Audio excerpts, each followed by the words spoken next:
Hello and welcome to Small Screen Stories. This is the daily show where I go over all the news in the world of entertainment and pop culture.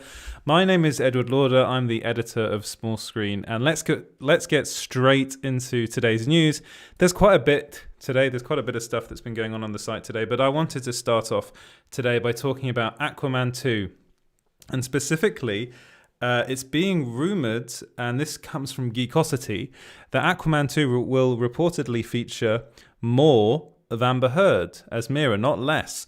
So it's actually a really, really interesting article, and I would actually implore you to go over and actually read the article that's on Geekosity at the moment. Also read the one on Small Screen because I spent a bit of time on that one as well. But theirs is the original article, the original scoop, and I always do like to make sure that readers are almost immediately taken to the original source. That is Mikey Sutton's Geekosity. Anyway, according to him, he said that an insider told him that since the judge believed that the son's allegations of Depp as a wife beater were accurate, Heard is seen as the victim in this scandal by Warner Brothers.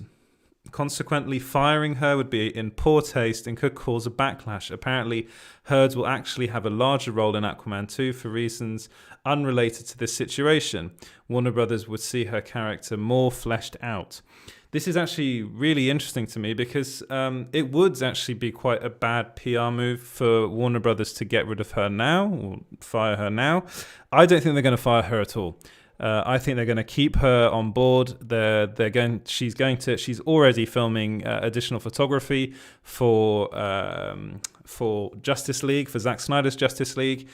And firing her now just not really makes sense as far as that's concerned. She's still very much involved. But then again, Warner Brothers, with what happened to Johnny Depp, has shown that they aren't scared of just getting rid of actors and hiring somebody else. Of course, Mads Mikkelsen is the name currently linked to the role of Grindelwald, and I spoke about that at length yesterday and how I actually thought that was fantastic casting for the role. But yeah, this is I will call this a rumor out there at the moment that Aquaman 2 would actually feature more of Mera, and it would be played by Amber Heard as opposed to less than what was previously believed. But what do you guys think about that? I know there's a lot of people online talking about this. It's something that's getting a lot of traction online.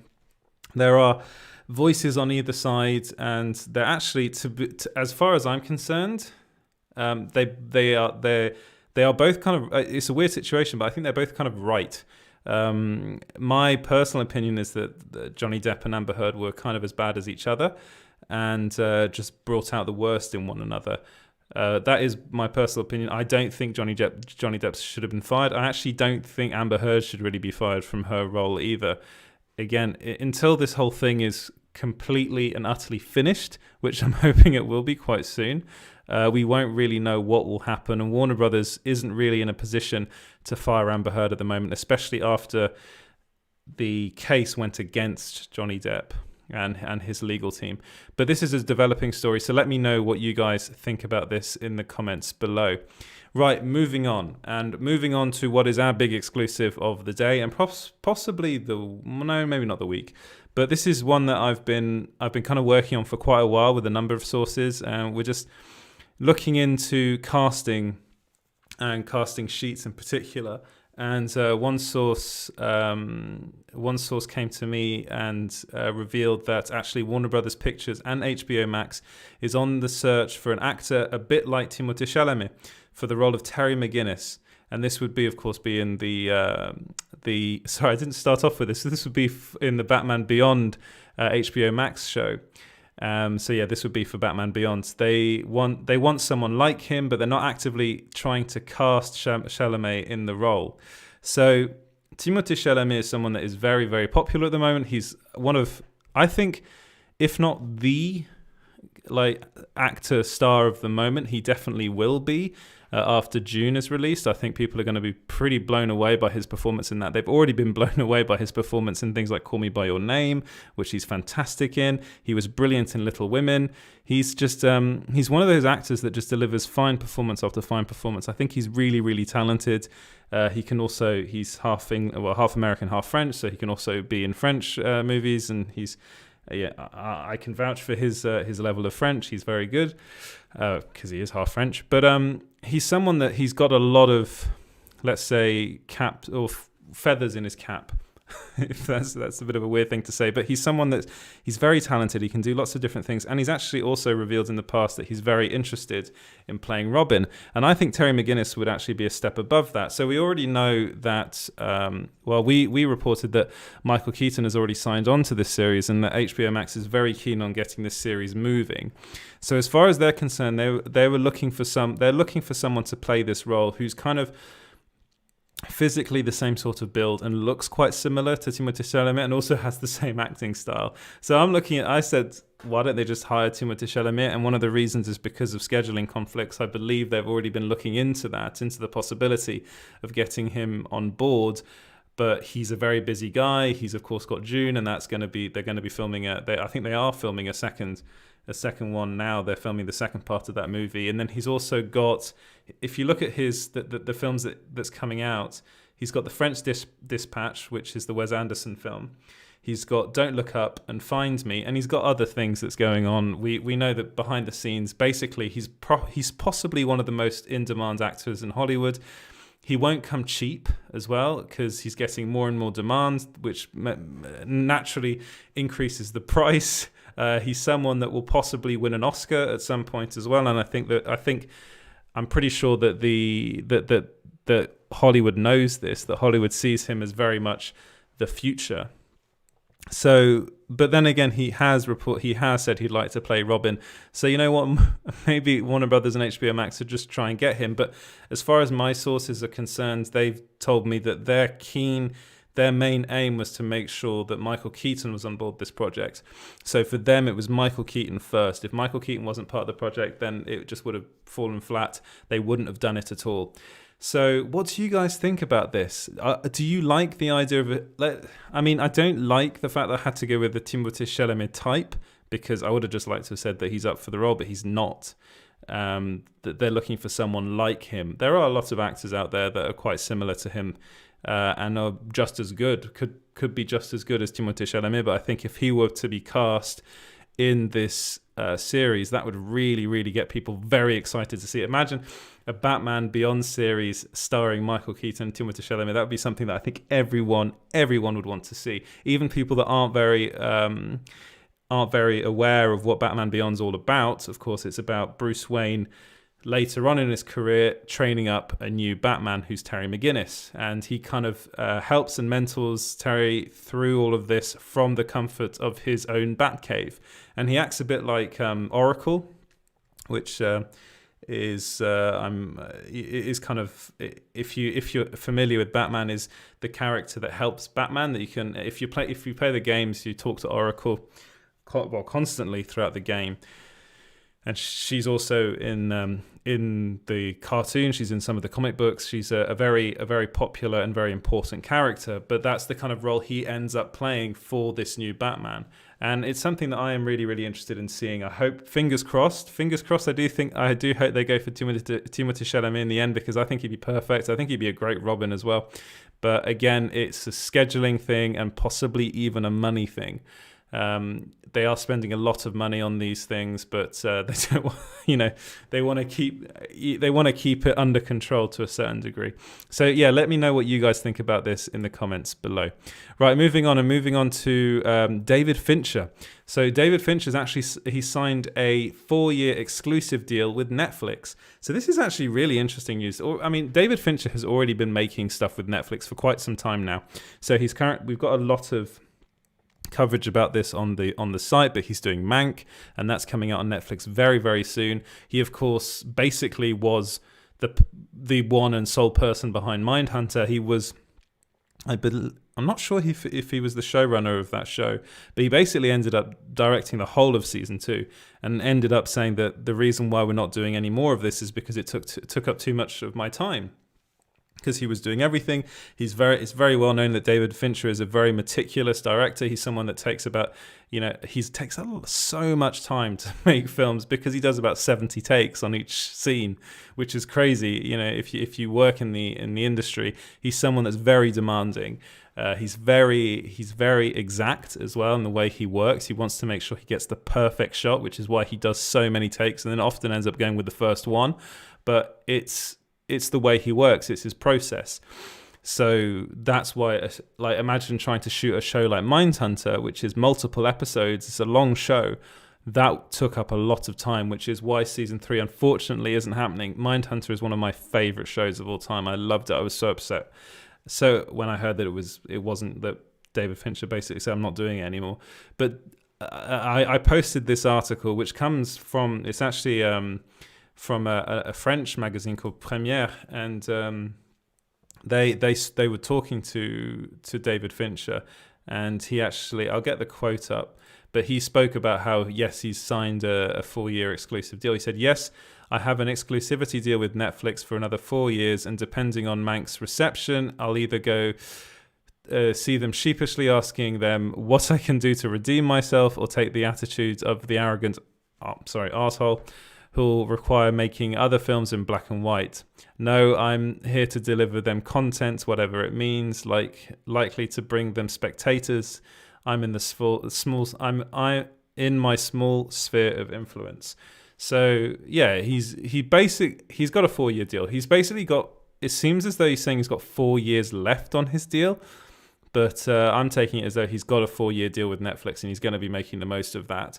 And again, it seems to be a partnership that's working quite well. He was also involved in House of Cards. I believe he was an executive producer on that. So he's done a lot of stuff with Netflix, and it seems as though they like working with each other. Fingers crossed, again, Mank will do well. It's a movie that I am really looking forward to. It stars Gary Oldman as I'm forgetting his name, as Herman J. Mankiewicz. I can never pronounce these names, but he's the guy that wrote Citizen Kane. So it's about that story of how they managed to bring that to the big screen, which is now widely considered to be one of the very best movies of all time. Full disclosure, I haven't seen Citizen Kane. I probably shouldn't have mentioned that here, but yeah, I haven't watched it. It's one of those films that I've always meant to watch, but just never had the time to. I mean, it's a film that I'm going to have to watch at some point. It's apparently one of the best films of all time. But I am very interested in seeing this movie because I do like films about the making of films, if that makes any sense. It's kind of, it's, a peek behind the curtain. You can see how things happened. It's a biography or a biopic even. And it's something that I am very much looking forward to. Gary Oldman is one of my favorite actors of all time. So again, fingers crossed it's good. But let me know what you guys think about this in the comments below. Right, moving on to Emily in Paris. It's a drastic shift, but it is Netflix related. So Emily in Paris kind of took the world by storm, let's say. For me personally, it was a very funny show to watch because I grew up in and around the Paris area, and the cliches were incredible involved in this show. They're quite. I found them to be quite amusing, but a lot of French people found them to be quite, well, Parisians in particular, found them to be quite. What's the word? Not quite right, let's just say that. It's been renewed for a season 2. They revealed this yesterday, and it stars, of course, Lily Collins, and is created by Sex and the City's creator Darren Star. And it really does seem as though the world has been missing this sort of TV, because it's very much in keeping with Sex and the City. It's something that. Again, Sex and the City, full disclosure, I've never watched. I've watched the movies, but not the show. But I actually really did enjoy Emily in Paris. But maybe that's more because of my personal connection to Paris, in the same sense that apparently a lot of people that loved, I know a lot of people worldwide loved Sex and the City, but specifically people living in New York found it quite, what's the word? Quite amusing to watch, let's say. And that's exactly how I felt about Emily in Paris. But Yeah, they revealed this on Twitter, and they also, well, they sent us a really interesting, well, an email with the letter inside, which was quite fun.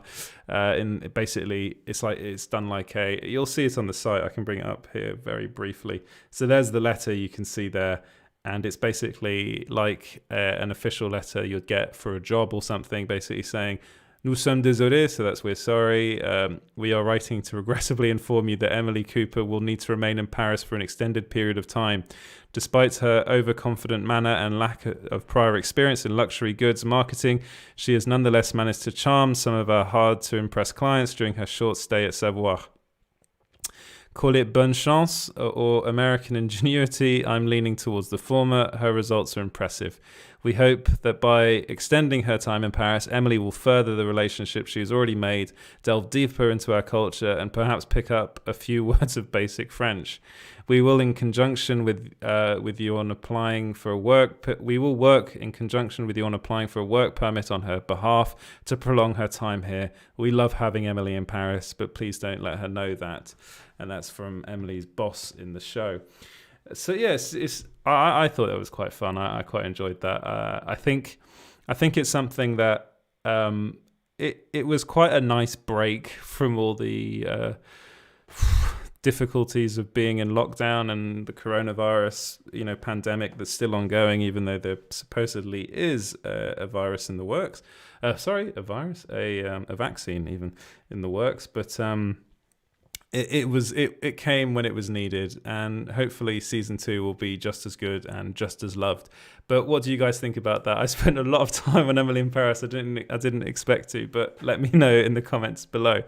Right, moving on to James Gunn. So James Gunn, actually, he's another one that likes to talk a lot on Twitter. And he was asked about Dave Bautista's involvement in the next movie, so in Guardians of the Galaxy Volume 3. And of course, Dave Bautista was quite vocal when Gunn was supposedly fired, although I don't think he was really fired. I think they just said, we'll get rid of you, this is Disney, and then we'll rehire you. I think that's pretty much what they did. The minute they heard that he was directing a film for DC and Warner Brothers, they hired him back. But anyway... James Gunn revealed that he won't make a Guardians of the Galaxy Volume 3 without Dave Bautista. So the actual tweet was, someone said, is Dave Bautista coming back? And Gunn, he's very, very vocal again on Twitter.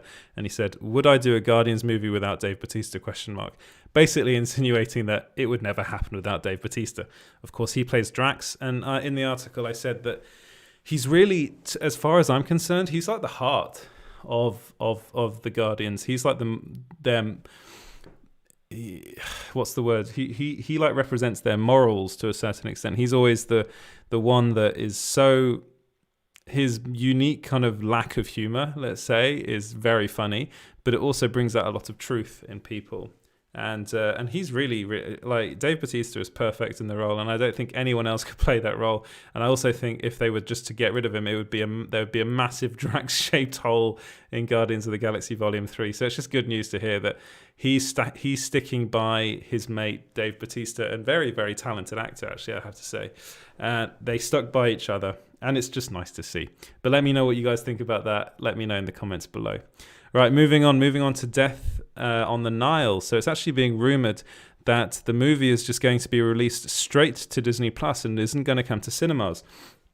So this was reported by Giant Freaking Robot, and according to them, Disney is planning to actually just release the movie on Disney Plus, like they did with Mulan, like they're about to do with Soul. This comes after it was basically pushed, so it was going to be coming out in December, and now it's no longer going to be because supposedly of the coronavirus pandemic. So Disney, they did it with Free Guy as well, and they didn't actually give a release date, which is quite unusual. Normally, if they push something, they do actually give a release date, so you have to use the word indefinitely in the article titles, because we don't know when it's going to be released. But no, according to Giant Freaking Robot, this is the film that they will end up releasing on Disney Plus. And actually, again, it's starring Kenneth Branagh. It's directed by him as well. He's playing Hercule Poirot. It's got a fabulous cast. Like I use that word fabulous deliberately. I think it's got a really, really good cast. And I am really looking forward to it because I'm a big Agatha Christie fan. And I actually did enjoy Murder on the Orient Express, even though I can understand why people didn't like it that much. But like if you're gonna look at, I do like Kenneth Branagh movies. I think he's actually really good as Hercule Poirot, even though he does take it to a place where people they thought it was a bit kind of, well, it wasn't quite like the David Suchet version of the character, let's say. He was quite cartoony, which is also what the character's supposed to be, really. But I love the Death on the Nile story. I think it's brilliant. But the film stars Gal Gadot, Armie Hammer, Tom Bateman coming back, Annette Bening, Russell Brand, Ali Farza, Dawn French, Rose Leslie, Emma Mackey, Sophia Okonedo, Jennifer Saunders and Letitia Wright. It's a really, really good cast. Really good cast. He seems to be able to assemble these incredible casts for these movies. And again, I do actually think Kenneth Branagh is a very talented director. I really, really enjoyed his Thor movie. I think he's made a lot of films that are really, really worth watching. So yeah, I wouldn't actually mind seeing it come to Disney Plus, but it would be yet another Kenneth Branagh film that they put on Disney Plus. Of course, Artemis Fowl was the first one, and that was a Kenneth Branagh directed movie, and that was not good. But I think this would be a lot better. But let me know what you guys think in the comments below. Moving away from that and on to Jason Blum and Halloween Kills. He actually revealed that the Halloween fans, as far as he's concerned, will be very pleased with Halloween Kills. So I was kind of blown away by the first kind of the Halloween reboot, let's call it. It really was, what it actually was a sequel to the very first Halloween film that John Carpenter made, which I understand a lot of people don't like that film or say it's kind of not really stood the test of time. But I think it really has. And I think this movie in particular, this Halloween film, really showed what the franchise can be about and can represent and how good it can be. It was directed by David Gordon Green, who I think is a fantastic director. The screenplay, the script was written by him, David Gordon Green, and Danny McBride, with Jeff Radley. And it really blew me away. It brought back Jamie Lee Curtis. It was set after the first movie, and of course, this is actually it's being pitched as a trilogy. So this next film is like the second in the trilogy, and the third one, I believe, is called Halloween Ends. And again, it's going to see David Gordon Green directing it. And it was in an interview with Inverse where Jason Blum, who of course is the CEO of Blumhouse, which is the production company if you're a horror fan, they're very good at making what I think are actually quite good horror movies on a very tight budget. But he said fans will be very happy. That's all I'll say. That's what he said. So very short and sweet, short but sweet. It's a film that I'm desperate to see. Jamie Lee Curtis, I spoke about this a couple of days ago, was talking about how she thinks it's a masterpiece, this movie. Of course, it was pushed. It was supposed to come out this year, but it's been pushed to 2021. It'll still get a release, a cinema release, a cinematic release, and I think a lot of people will see it, and a lot of people, fingers crossed again. I think that I'm going to call this show Fingers Crossed, but it's going to be good. Fingers crossed it'll be good. I think I think they've done marvels with the new Halloween films, because the Halloween movies were in a state of ruin when Rob Zombie was doing them. They were terrible. But no, these new ones, this latest one, which is 2018, and this one looks the 2018 movie was really good, and I think this one will be even better. But let me know what you guys think in the comments below. Right, so moving on to Bruce Willis. So there was a trailer released for a film. I'm not going to spend very much time on this, but there was a trailer released for a new film called Breach, which stars Thomas Jane and Bruce Willis. I love Thomas Jane. I love science fiction. I love science fiction horror.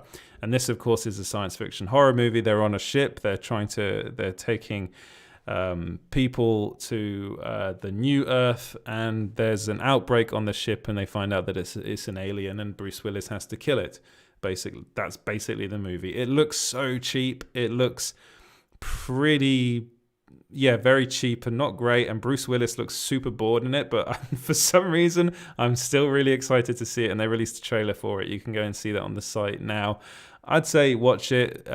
It's one of those films that you kind of, if you haven't got anything else to watch, you might want to catch. But it's also, it might end up being in the kind of so bad it's good camp. But I don't think it will be. I think it'll just be It reminded me a bit. It's like a cross between Alien and that film. Oh, what's his name? the film that Guy Pearce was in. Was it Lockdown? Is that what it was called? Lockdown? Anyway, there's a film that Guy Pearce was in which he had to go to a prison. It wasn't on the moon. I think it was just in space. And it reminded me a bit of that, like quite cheap looking, but also quite fun. But watch it for yourselves and let me know what you guys think about it in the comments. Right, so moving away from that and on to let's go on to some TV news. So the first bit of TV news is that WandaVision, apparently on Disney Plus, is going to be 6 hours long. This was confirmed in an Entertainment Weekly article, which it was actually the cover story, and it sounds to me like this WandaVision show is going to be actually really, really interesting. So they filmed that it's taking on kind of sitcom tropes, and they actually filmed it. The people like it like they would have filmed a kind of 50s sitcom. Everyone involved in the project, cast, crew, all had to dress up like they're in the 50s or 60s. It sounds bonkers. It's like a bonkers way to approach a TV show, but I really like it. I really like the idea. But basically, in the Entertainment Weekly article, the co-executive producer Mary Livanos, I believe, said it's incredible. It's really incredible to be able to tell a long-form story the way the comics did. And she continues, in a sense, a TV show is a multi-issue comic book run, which is something that from the Marvel development side even, we totally do understand. And then one of the stars of the show, Tanya Paris, said, I was like, I thought we were doing a little show, but no, it's 6 Marvel movies packed into what they're presenting as a sitcom.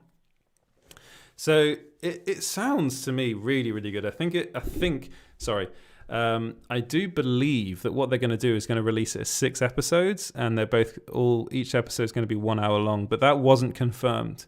But that's what I do believe they're going to do. And I'm super excited to see the show, which I believe they've just announced that it's coming out in December. But let me just check. I didn't have time to write this one up, but I do believe it's coming in December. But let me just check first. I'm looking at comicbook.com right now, and it's coming out in January. So January 15th, 2021. So it's been pushed back by quite a long way, actually, because it was originally supposed to come out in November.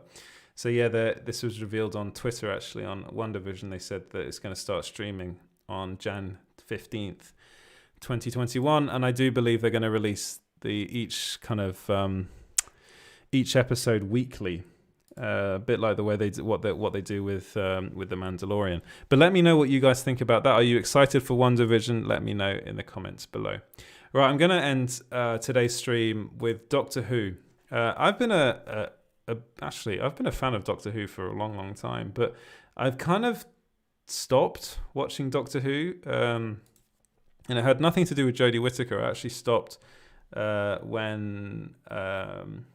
Kind of at the end of Matt Smith's time as Doctor Who, I kind of just, I don't know, just kind of went a bit weird and not very good. And then I watched some of the Jodie Whittaker episodes, and I thought Jodie Whittaker is a really good Doctor, really, really good. But I think the show suffers from some terrible, terrible writing, and I think a lot of that has to do with Doctor Who showrunner Chris Chibnall, I believe that's how you say his name. But anyway, he was talking to the Mera recently, and he said. He basically revealed that this new season that's coming out, season 13, is only going to be 8 episodes long as opposed to the usual 11. So we're losing 3 episodes, and he blamed the coronavirus pandemic for it, which, to be honest, is to be expected. And he said, in this strangest of years, the Doctor Who production team have worked wonders to get the show back into production. Given the complexity of making Doctor Who with the new and rigorous COVID working protocols, it's going to take us a little longer to film each episode, meaning we expect to end up with 8 episodes rather than the usual 11.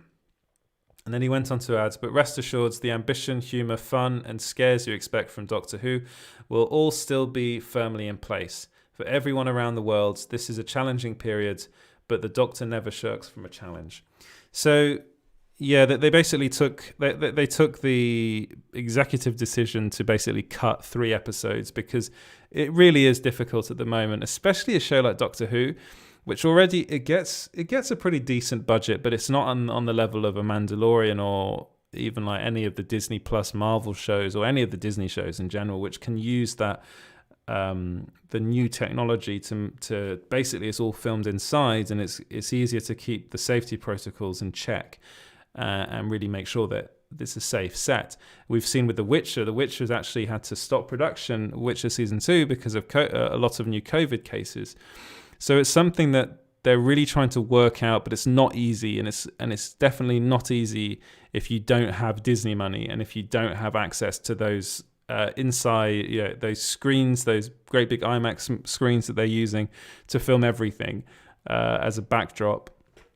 And if you watch The Mandalorian, that's all using that technology. Yeah, the Doctor Who does not use that technology. Of course, Doctor Who is the show that started off with aliens being made out of cardboard boxes, basically. So and they have still tried. They've tried to keep an element of that as well, which is one of the things I think a lot of like diehard Doctor Who fans really do. They do enjoy. And but then again, I am excited to see what they do with it, but I'm not that optimistic. Hopefully they'll be able to do something quite interesting, and hopefully Doctor Who fans will be happy. But I know there are a lot of Doctor Who fans out there that haven't been happy with the way the show's been going, but fingers crossed they can get it back on track. But let me know what you guys think about that in the comments below. And with that, I will say thank you very much for watching and listening. You can follow Small Screen everywhere at Small Screen GB. That's on Instagram, Twitter, and Facebook. You can also go onto YouTube. We're there as well. You can subscribe. That'd be wonderful if you could subscribe. If you like these sorts of videos, if you like these lives, then subscribing would be great. So you could also like it and share it. You could do that on Facebook as well. That'd be wonderful. I do post this out as a podcast, and you can find that at Small Screen Stories wherever you get your podcasts. If you listen on Apple Podcasts, then a 5-star review would be very much welcome. That would be fantastic. And so you can also listen on Spotify, wherever you get your podcasts. You can follow me at EJ Lauder. You can go onto the site at small-screen.co.uk. And thank you very, very much for watching and listening. Thank you so much, guys, and goodbye.